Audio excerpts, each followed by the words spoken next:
एक छोटे से गैप के बाद हम आपके साथ फिर से हैं, फिर से आपको पढ़ाने के लिए और एक नई दुनिया में ले जाने के लिए एक ऐसे डिजीज के साथ में जिसका आपके क्लिनिकल लाइफ में सबसे ज़्यादा सामना होगा और हो सकता है इसके आने वाले दिनों में पेशेंट्स बहुतायत मात्रा में आपको मिले।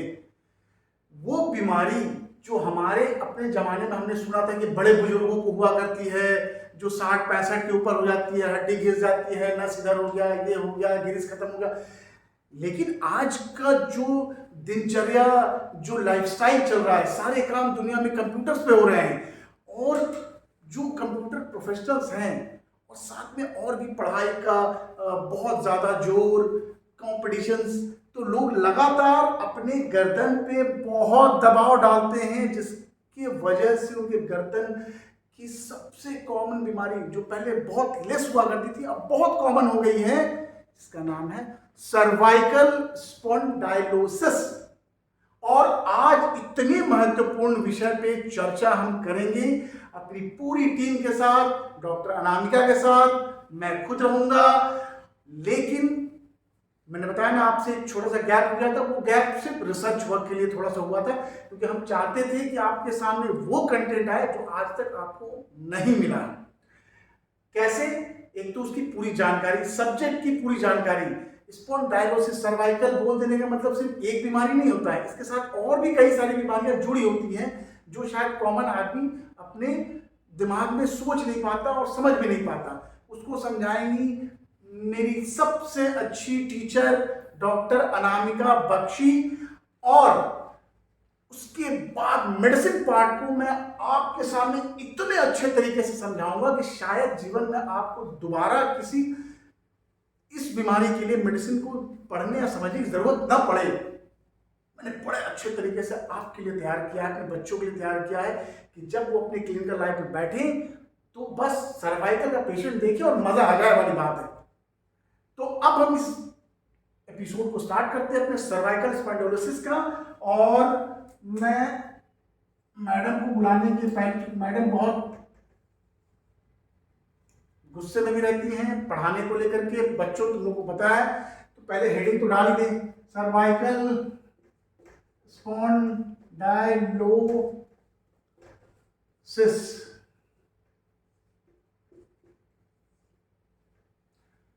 अब हम बुला लेते हैं अपने मैडम को। Madam doctor Anamika Bakshi, please आइए और हमारे बच्चों को बताइए इस महामारी के बारे में। जैसा कि बताने की आवश्यकता ना स्टूडेंट्स को है ना हमको है कि इस बीमारी का आजकल के दौर में कितना प्रचलन है। गर्दन एक ऐसी चीज है जो मैं ये कहता हूं कि भगवान का सबसे खराब क्रिएचर पूरे शरीर में गला है। ये गला ही ऐसा पार्ट है जहां कोई प्रोडक्शन नहीं है, बाकी सब जगह प्रोडक्शन है। एक जगह पहुंचने के 4-5 रास्ते हैं, लेकिन गला ही ऐसी वो जगह है जहां कोई प्रोडक्शन नहीं है, less productive part in the body, जिसके बारे में मैडम आज आपको विस्तार से बताएंगी। तो मैं मैडम से रिक्वेस्ट करता हूं कि क्लास को आगे बढ़ाएं और मैं बैठता हूं कहीं साइड में क्योंकि मुझे भी मैडम की क्लास का आनंद लेना है। Thank you madam, please carry on. Thank you sir. Sir ने आते आते एक चीज बोली, गैप। तो ये सारा चक्कर जो है ना, ये गैप का ही। कहाँ का गैप, मैं आपको बताती हूँ। पहले हम समझते हैं कि हमारा स्पाइन क्या है, कैसा स्ट्रक्चर इसका होता है, इसका काम क्या होता है। स्पाइन जो है, हम लोग आमतौर की भाषा में बोलते हैं ना, क्या इसकी रीढ़ की हड्डी नहीं है। So important the spine is, मतलब स्पाइन का सही होना इतना ज़रूरी है कि इंसान का पूरा चरित्र, पूरा कैरेक्टर उस पर डिपेंड करता है। उसी तरह बॉडी का पूरा नर्व का सप्लाई, उसका रेगुलेशन इस स्पाइन पे ही डिपेंड करता है। भगवान ने हमारा जो नर्व का डिस्ट्रीब्यूशन किया है ना पूरे बॉडी में, ये स्पाइन के थ्रू ही गया है। मैं आपको स्ट्रक्चर से बताती हूँ। आप ये समझिए, हमारा स्पाइन है, इसके आसपास सारे नर्व के सप्लाई हुए हैं जो कि पूरे डिफरेंट पार्ट को, पैरों में, हाथों में, आर्म्स में, थाइज में सप्लाई होता है। सो इसमें होता क्या है कि क्योंकि स्पाइन एक बोनी पार्ट है, कड़ा पार्ट है, तो हर उस जगह ईश्वर ने हमें जॉइंट दिया है जहाँ पे हमको मूवमेंट की आवश्यकता है। तो जैसे स्पाइन दिया है, स्पाइन को छोटे छोटे फ्रैगमेंट्स में दिया है, क्योंकि बोनी पार्ट तो मूव करेगा नहीं, तो इसके मूवमेंट को पॉसिबल बनाने के लिए इसके बीच में एक डिस्क दी गई है।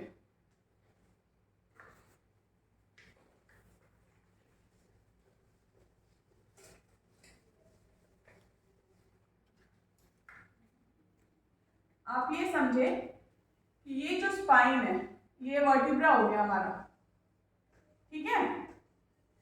इसके बीच में इसको मूवमेंट को बनाए रखने के लिए एक डिस्क दिया गया है, जिसको इंटरवर्टिब्रल, दो वर्टिब्रा के बीच का डिस्क, इंटरवर्टिब्रल डिस्क बोला जाता है। इसका जो नेचर होता है, ये होता है लचीला। क्यों होता है लचीला? ताकि जो मूवमेंट है स्पाइन का वो बना रहे। अब मैंने बताया आपको कि इसके अलोंग साइड सारे नर्व्स के सप्लाई होते हैं। आज हम सर्वाइकल की बात कर रहे हैं, तो हमने बहुत कॉमनली सुना है सर्वाइकल स्पॉन्डिलाइटिस हो गया। Cervical spondylosis is a degeneration process, whereas जो हम आइटिस की बात कर रहे हैं, स्पॉन्डिलाइटिस की, वो एक इन्फ्लेमेटरी प्रोसेस होता है। इसको समझना बहुत जरूरी है। डीजेनरेशन है सर्वाइकल स्पॉन्डिलोसिस, जिसके कारण क्या होता है, एज के कारण या वियर टियर, मतलब बहुत ज्यादा कोई बोन का प्रयोग होने के कारण, घिस जाने के कारण उस बोन में एक डिफेक्ट आया। सर ने बताया कि ये बहुत पुअरली डिजाइन स्ट्रक्चर है पूरे बॉडी का। बिल्कुल सही बोला। क्यों? क्योंकि ये संभाला है पूरे ब्रह्मांड को।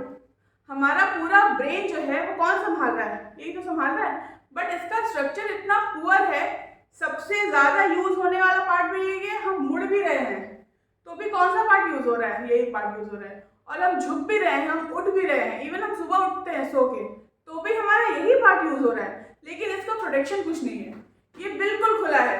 तो ये जो नर्व्स हैं, नॉर्मल कंडीशन में ये सही काम कर रहे हैं, बट किसी भी स्थिति में गैप, ये गैप अगर कम हो गया तो फिर गड़बड़ है। फिर क्या होगा? जो ये प्रॉपरली अलाइन चीज वर्टिब्रा है, प्रॉपर स्पेस लेके, वो नहीं होगा। तो क्या होगा? कुछ चीजें हैं, जैसे ये डिस्क मान लो अपनी जगह से हट गया। अगर ये डिस्क अपनी जगह से हट गया तो क्या होगा? ये दो वर्टिब्रा सटने लगेगा आपस में, तो ये सारे नर्व्स जो है वो दबने लगेंगे। इसको हम बोलते हैं रेडिक्यूलोपैथी। कभी भी किसी भी नस के दबने से जो सिम्टम्स प्रोड्यूस हो, उसको हम बोलते हैं रेडिक्यूलोपैथी। क्या सिम्टम्स होते हैं ये? इसको हम आगे डिस्कस करेंगे। इसके कारण देखते हैं पहले कि क्या होता है। जैसे हमने पहला जो केस डिस्कस किया, दैट इज सर्वाइकल स्पॉन्डिलोसिस। इसमें मैंने बताया कि डीजेनरेशन ऑफ स्पाइन, मतलब एक उम्र में आने के बाद, या जैसे ऑक्यूपेशन हमने देखा है, जो इवन मजदूरों में भी जो सर पे ईटा लेके चलते हैं, या ऐसे ऑक्यूपेशन वाले लोग जिनका इस पोर्शन का काम ज्यादा है, तो उनका वियर टियर ज्यादा होता है। वियर टियर ज्यादा होता है, जो बोन है वो डीजेनरेट कर रहा है। कभी भी degeneration is a process which takes time, जो कि होते होते होगा, अचानक से नहीं होगा। इसीलिए सिम्टम्स भी ग्रेजुअली ही डेवलप करते हैं। तो पहला केस हो गया हमारा सर्वाइकल स्पॉन्डिलोसिस। दूसरा केस हम डिस्कस करते हैं disc bulge. What is disc bulge? Disc bulge क्या होता है? डिस्क का जो इंटरवर्टिब्रल डिस्क है, उसका अपनी जगह से, अगर हम साइड वाइज, इसको हम लैटरल देख रहे हैं, साइड वाइज निकल जाना, पीछे निकल जाना। अब ये जो डिस्क है, अगर अपनी जगह से हटके पीछे आ गया, तो ये जो ऊपर का वर्टिब्रा है वो तो नजदीक आ जाएगा। फिर आ गया ना गैप का चक्कर, तो ये गैप कम हो गया। Again nerve compression. ठीक है, पहला हमने कह दिया डीजेनरेशन है, दूसरा हमने कह दिया बल्ज है, इसको हम बोलते हैं डिस्क बल्ज। ठीक है, नेक्स्ट आता है herniation. What is herniation? Herniation का मतलब हम जानते हैं। हर्निएशन का मतलब हम जानते हैं। हर्निएशन का मतलब होता है किसी भी विसरा का, किसी भी ऑर्गन का अपनी जगह से हटके किसी और जगह पे निकल जाना, ओपन हो जाना। उसी तरह हमारा जो स्पाइन का स्ट्रक्चर होता है, अगर मैं आपको बताऊं, pulposus, which is very fragile and very jelly form. तो बहुत easily इसका herniation हो जाता है, लेकिन इसमें और इसमें हमको एक डिफरेंस समझना पड़ेगा. This is disc bulge. Herniation जो होता है वो अंदर का मटेरियल न्यूक्लियस पल्पोसस का हर्निएशन हो रहा है, जो कि डिस्क के मेम्ब्रेन को फाड़ के हो रहा है, which is something internal coming out. लेकिन कारण जो भी हो क्या रहा है, अगेन जो हमारा वर्टिब्रा है वो नजदीक आ रहा है. ठीक है, तो फिर क्या होगा, फिर हो गया नर्व कंप्रेशन, फिर क्या होगा, फिर हो गया रेडिकुलोपैथी. तो कारण जो भी हो रहा है, बट सिम्टम्स ये मैं इसलिए बता रही हूँ क्योंकि हमको ये कारण समझना जरूरी है जिसके सिम्टम्स एक जैसे हैं. क्लिनिकली हमारे पास पेशेंट आके सिम्टम ही बताएगा, कारण आपको ढूंढना है. क्योंकि मैनेजमेंट सर बोलते हैं ना, मैनेजमेंट और ट्रीटमेंट भाई बहन है, तो मैनेजमेंट इक्वली इंपॉर्टेंट है आपकी ट्रीटमेंट के साथ. थर्ड, नेक्स्ट हम आते हैं, हमने बताया डीजनरेशन, हमने बताया डिस्क बल्ज, हमने बताया हर्निएशन. बहुत सारे कंडीशन में क्या होता है कि there is a thinning of disc. क्यों? प्रेशर के कारण. तो जो नॉर्मल हार्मनी है वो बिगड़ गई, नॉर्मल अलाइनमेंट है वो बिगड़ गई. जो डिस्क का थिकनेस इतना होना चाहिए था वो डिस्क का थिकनेस इतना हो गया. तो अगेन कारण जो भी है, रिजल्ट क्या हो रहा है, दो वर्टिब्रा का आपस में जुड़ाव हो जा रहा है. फिर क्या हो रहा है, नर्व कंप्रेशन हो रहा है. इसी तरह कुछ मैकेनिकल इंजरीज होती हैं, जैसे कभी एक्सीडेंट हो गया, मैंने बताया किसी का ऑक्यूपेशन ऐसा है जो सर में सामान लेके हो रहा है तो वो कंप्रेशन हो रहा है. तो इन कारणों से भी डिस्क इन्वॉल्व हो रहा है और डिस्क के बाद वर्टिब्रा इन्वॉल्व हो रहा है, अल्टीमेटली नर्व इन्वॉल्व हो रहा है. हो क्या रहा है, रेडिकुलोपैथी. तो रेडिकुलोपैथी को समझना बहुत जरूरी है, जिसके सिम्टम्स सारे एक जैसे हैं. नेक्स्ट कंडीशन आता है ऑस्टियोफाइट्स. ऑस्टियोफाइट्स का मतलब क्या होता है? Osteophytes is deposition of calcium in the margin of the bones. Same vertebra में ऑस्टियोफाइट्स का ये बहुत कॉमन है, दिस इज वेरी कॉमन. और ये ऑस्टियोफाइट्स आ गए, क्या हुआ, अगेन डिस्क हमारा इन्वॉल्व हो गया, डिस्क पतली हो गई और दब गया, हमारा वर्टिब्रा पास आ गया और नर्व इन्वॉल्वमेंट हो गया. नेक्स्ट आता है हमारा muscle spasm. Yes, muscle spasm में भी क्या होता है कि यहाँ तो चाहिए आपका स्पाइन कारण बनता है नस दबने का, लेकिन जब हम मसल्स की बात करते हैं तो मसल्स के बीच में जो नस जा रही है, मसल्स के बीच में जो नस जा रही है, अगर इस मसल में स्पाज्म आ रहा है तो नस तो दब रही है, चाहे वो यहाँ से दब रही हो, चाहे वो यहाँ से दब रही हो, चाहे वो वर्टिब्रा से दब रही हो, चाहे वो मसल से दब रही हो, नस तो दब रही है. अब इस नस का जहां जहां सप्लाई है, आर्म में हो, है ना, थोरैक्स में हो, लेग्स में हो, मैं पूरे वर्टिब्रा की बात करती हूँ. तो इस वर्टिब्रा का जहां जहां इस नर्व का सप्लाई है, वहां वहां पेन और जो नमनेस और जो रेडिकुलोपैथी का सिम्टम्स आएगा, वो सारी चीजें आएगी. इसको डिफरेंशिएट करना बहुत जरूरी है, क्योंकि मसल स्पाज्म जो है वो ट्रांजिएंट होता है, थोड़े समय के बाद हम उसका सॉल्यूशन निकालें तो निकल जाता है. बट यहाँ पे अगर गड़बड़ आ गई तो थोड़ा मेजर स्टेट पे हमको काम करने की आवश्यकता है. ठीक है, अब मसल स्पाज्म क्यों आया? Basically electrolyte imbalance. हमारे बॉडी में बहुत सारे मिनरल्स होते हैं, बहुत सारे इलेक्ट्रोलाइट्स होते हैं. उस कंडीशन में जहाँ हमारा इलेक्ट्रोलाइट इम्बैलेंस हो गया या कम हो गया नॉर्मल मात्रा से, तो मसल गोज अंदर स्पाज्म. स्पाज्म मतलब सिकुड़ जाता है. अब सिकुड़ा, मेनली हम अगर सर्वाइकल की बात करें तो जो हमारा ट्रेपेजियस मसल है, that is going like this. तो उसमें क्या होता है कि अगर वो स्पाज्म आ रहा है तो अगेन नर्व का भले शुरुआत यहाँ से नहीं हो, लेकिन कोर्स तो है, मसल के थ्रू ही तो जा रहा है. तो मसल के थ्रू जब जा रहा है तो मसल में जब स्पाज्म आएगा तो नर्व अंदर की दबेगी, नर्व अंदर की दबेगी, तो मैंने बताया सेम वही सिम्टम्स आएंगे जो हमारी रेडिकुलोपैथी में आती है, जो नर्व पिंचिंग में आती है.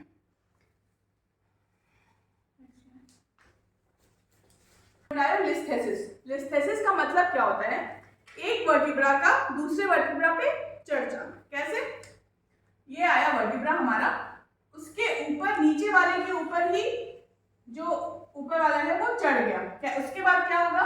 जो हमारा इंटरवर्टिब्रल डिस्क है वो पीछे की ओर प्रोसीड कर जाता है. चाहे आगे से दब रहा है तो पीछे प्रोसीड करेगा डिस्क, और अगर पीछे से एक दूसरे के ऊपर चढ़ रहा है तो आगे प्रोसीड करेगा डिस्क. दोनों ही कंडीशन में हो गया रहा है again nerve compression. Nerve compression मतलब रेडिकुलोपैथी. सिम्टम्स हमारे सारे सेम होते हैं. ठीक है, अब हम आते हैं साइन एंड सिम्टम पे. उसके पहले हमको ये समझना चाहिए सेंसरी और मोटर नर्व्स का क्या है डिस्ट्रीब्यूशन। आप ये समझिए, ये हो गया पोस्टीरियर, ये हो गया एंटीरियर, ठीक है। तो सेंसरी नर्व्स किस काम में आते हैं? सेंसरी नर्व का मतलब जैसे नाम बता रहे हैं हम, सेंस करने में, ठीक है, देखने में। What are the sense organs? जो जो जो चीजें हमको सेंस करने में हेल्प करे, दैट इज सेंसरी नर्व। मतलब उससे जो सिग्नल है that goes to brain and वो सेंस डेवलप करता है। वेयर एज जो मोटर नर्व होता है वो हमको हेल्प करता है फंक्शन करने में। किसको? मसल और ग्लैंड को, ऑर्गन्स और ग्लैंड को क्या करने में? फंक्शन करने में। Whereas sensory helps in sensing और मोटर हेल्प्स इन फंक्शनिंग। तो जैसे मान लो कि हम इंटीरियर और पोस्टीरियर की बात करते हैं, तो सेंसरी जो भी नर्व का जहां भी कंप्रेशन हो रहा है, सिम्टम्स वैसे ही आएंगे। अगर हमारा कंप्रेशन जो है वो इंटीरियर हो रहा है आगे की तरफ, तो पेन डेवलप करेगा। वेयर एज जब हमारा कंप्रेशन पोस्टीरियर की तरफ जा रहा है तो क्या डेवलप करेगा? नमनेस, टिंगलिंग एंड बहुत बार लॉस ऑफ सेंसेशन। तो हमको एमआरआई से बहुत सारे, आगे मैं बताती हूँ आपको इन्वेस्टिगेशन क्या करना है, उसके अकॉर्डिंग हम डिसाइड कर सकते हैं कि कहाँ पे कंप्रेशन आ रहा है, कहाँ प्रॉब्लम आ रही है, so that we can manage the management. ठीक है, हम साइन सिम्टम की बात करते हैं। बेसिकली साइन सिम्टम्स क्या होंगे? नर्व का काम क्या है? नर्व का काम क्या है? नर्व का काम है सिग्नल पहुंचाना, ठीक है। तो हमारे पूरे जो हमारा नर्वस सिस्टम है, अगर वो कॉम्प्रोमाइज होता है तो क्या क्या चीजें डेवलप होंगी? Numbness, tingling, pain. अब जब हम पेन की बात करते हैं तो पेन कैसे होता है? जो नर्व है वो जिस एरिया को सप्लाई कर रहा है वहां पे पेन डेवलप कर सकता है, वहां पे नमनेस डेवलप कर सकता है, वहां पे टिंगलिंग डेवलप कर सकता है। अब ये तो प्राइमरी स्टेज पे आ गया। सेकेंडरी क्या आता है? अगर ये चीजें और बड़ी आ गई तो क्या होगा? रेफर्ड पेन आएगा, गिडीनेस आएगा, वर्टिगो आएगा।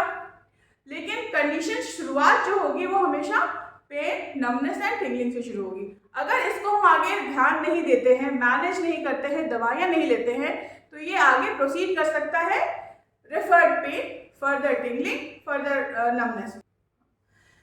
सो अब आ रही आती है इन्वेस्टिगेशन की। इन्वेस्टिगेशन बहुत इंपॉर्टेंट पार्ट है, क्योंकि हमारा इन्वेस्टिगेशन ही डिसाइड करता है कि हमारा ट्रीटमेंट और मैनेजमेंट पार्ट क्या होगा। तो इन्वेस्टिगेशन सबसे मिनिमल जो इन्वेस्टिगेशन है, सबसे कॉमन एक्सरे होता है। क्यों? क्योंकि ये बोनी स्ट्रक्चर है जो हमारा वर्टिब्रा है, तो हमको बोन का अरेंजमेंट से हमको पता चल जाता है कि क्या प्रॉब्लम है, कहाँ पे। अगर एक्सरे में कोई चीज क्लियर नहीं होती है, then we go for MRI. MRI में थोड़ा और हाई रेजोल्यूशन होता है, तो हम सारी चीजें बहुत डिटेल में स्टडी कर सकते हैं। नेक्स्ट आता है माइलोग्राम। माइलोग्राम भी एक तरह का एक्सरे है, बट इसमें थोड़ा हम कंट्रास्ट डाल देते हैं, so we get a detail study. हमको कोई भी चीज अगर बहुत अच्छे से करनी है, कोई भी स्टडी, तो हमको माइलोग्राम कराना चाहिए। यस, एमआरआई में हमको मसल, लिगामेंट, सारी चीजें एक्सपोज हो जाती हैं, तो जो चीज हमको एक्सरे में नहीं दिखी वो हमको माइलोग्राम में आ जाता है। अब जब हम स्पॉन्डिलाइटिस की बात कर रहे हैं तो एक चीज हम नहीं छोड़ सकते, दैट इज एंकाइलोजिंग स्पॉन्डिलाइटिस।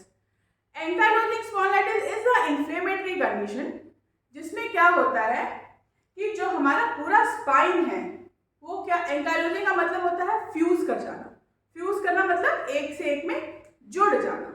तो होता क्या है कि जब हम बात करते हैं एंकाइलोजिंग स्पॉन्डिलाइटिस की, तो जो पूरा स्पाइन है वो एक के साथ जुड़ते जुड़ते जुड़ते एक सिंगल बोन बनाता है, जो कि ईश्वर ने फ्रैगमेंट्स में बनाए थे।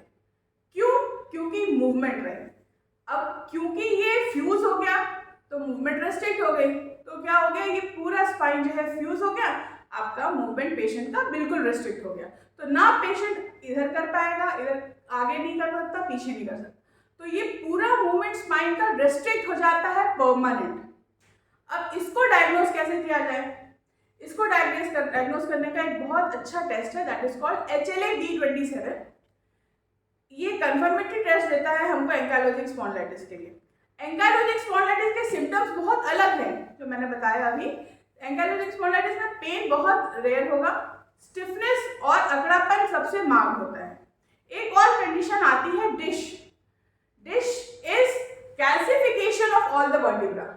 जो कि अगेन एज होने के बाद होता है। धीरे धीरे कैसे, या तो बहुत ज़्यादा मात्रा में कैल्शियम लेने के कारण या कैल्शियम ना निकल पा रहा है एविडेंस में, तो वो वर्टिब्रा में जमा होने लग जाता है। यहाँ भी स्टिफनेस ही आती है, जो कंडीशन है यहाँ भी स्टिफनेस आएगी, but the number of vertebras involve are sometimes lesser than the ankylosing spondylitis. Ankylosing spondylitis में जो स्टिफनेस है दैट गेट्स परमानेंट, वो कभी हटेगा नहीं। वेयर जो डिश है इसका स्टिफनेस सुबह और शाम बढ़ेगा, बट बीच में वो कम भी हो सकता है एज द पेशेंट वॉक्स। और अब बात आती है मेडिसिन ट्रीटमेंट एंड मैनेजमेंट की, तो हम बुलाएंगे अपने गुरु डॉक्टर राजकुमार सिंह को, डॉक्टर राजकुमार सर को।